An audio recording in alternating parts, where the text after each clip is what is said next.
ಇನ್ನು D K Suresh ಅವರ ತಂಗಿ ಅಂತ ಹೇಳ್ಕೊಂಡು ಈ ಐಶ್ವರ್ಯ ಗೌಡ ಸಾಕಷ್ಟು ಕೋಟಿಗಟ್ಟಲೆ ವಂಚನೆ ಮಾಡಿದ್ದು ನಿಮಗೆಲ್ಲ ಗೊತ್ತೇ ಇದೆ. ಈಗ ಇದೇ ಐಶ್ವರ್ಯ ಗೌಡಗೆ ಡಬಲ್ ಸಂಕಷ್ಟ ಬಂದೊದಗಿದೆ.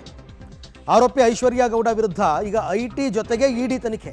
ಆಲ್ರೆಡಿ ಐಟಿ ವಿಚಾರಣೆಗೆ ಅವರು ಹಾಜರಾಗಿದ್ದರು. ಇಡಿ ಕೂಡ ಎಂಟರ್ ಆಗ್ತಾ ಇದೆ.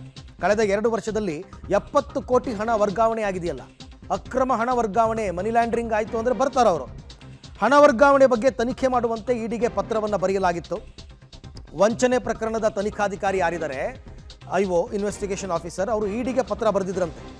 ಇದೇ ವಿಚಾರವಾಗಿ ಈಗಾಗಲೇ ಐಟಿ ಅಧಿಕಾರಿಗಳು ತನಿಖೆ ಮಾಡ್ತಾ ಇದ್ದಾರೆ. ಐಟಿ ತನಿಖೆ ನಡೆಸ್ತಾ ಇರುವ ಹೊತ್ತಲ್ಲೇ ಇಡಿ ಅವ್ರಿಗೂ ಕೂಡ ಪತ್ರ ಬರೆದಿದ್ದಾರೆ. ಐಶ್ವರ್ಯ ಮನೆಯಲ್ಲಿ ಸಿಕ್ಕ ವಸ್ತುಗಳ ಬಗ್ಗೆ ಪತ್ರದಲ್ಲಿ ಉಲ್ಲೇಖ ಮಾಡಿದ್ದಾರೆ. ಐಶ್ವರ್ಯ ಮನೆ ಪರಿಶೀಲನೆ ವೇಳೆ 1100 ಗ್ರಾಂ ಅಂದರೆ 1 kg 100 ಗ್ರಾಂ ಚಿನ್ನಾಭರಣ ಸಿಕ್ಕಿದೆ, 29 kg ಬೆಳ್ಳಿ ಸಿಕ್ಕಿದೆ, 5 ಐಷಾರಾಮಿ ಕಾರುಗಳ ಪತ್ತೆಯಾಗಿದೆ, 70 ಕೋಟಿಗೂ ಅಧಿಕ ಬ್ಯಾಂಕ್ ವಹಿವಾಟು ನಡೆದಿದೆ. ಇದೆಲ್ಲವನ್ನು ಹೇಳಿದ ಮೇಲೆ ಅಕ್ರಮ ಹಣ ವರ್ಗಾವಣೆ ಆ್ಯಕ್ಟ್ ಅಟ್ರಾಕ್ಟ್ ಆಗೇ ಆಗುತ್ತಲ್ಲ. ಹಾಗಾಗಿ ಇಡಿ ಅವರು ಕೂಡ ಬರ್ತಾರೆ, ಅವರು ತನಿಖೆನೂ ಎದುರಿಸಬೇಕು. ಐಟಿ ಅವರು ಆಲ್ರೆಡಿ ಬಂದಿದ್ದಾರೆ. ಬಂದು ಈಗಾಗಲೇ ಐಶ್ವರ್ಯ ಗೌಡ ವಿಚಾರಣೆ ಮಾಡಿದ್ದಾರೆ ಒಂದು ರೌಂಡು. ಎಲ್ಲಾದರೂ ತೆರಿಗೆ ವಂಚನೆ ಆಗಿದೆಯಾ ಇಲ್ವಾ ಅಂತಕ್ಕಂಥದ್ದು. ಈಗ ಇಡಿ ಅವರು ಬಂದು ಅವರು ಕೂಡ ಪ್ರಕರಣದ ಸಮಗ್ರ ತನಿಖೆಯನ್ನು ಮಾಡಬೇಕು. ಒಟ್ಟಾರೆ ಒಂದು ಕಡೆ ಪೊಲೀಸ್ ತನಿಖೆ, ಒಂದು ಕಡೆ ಐಟಿ, ಇನ್ನೊಂದು ಕಡೆ ಇಡಿ, ಎಲ್ಲವನ್ನು ಎದುರಿಸಬೇಕು.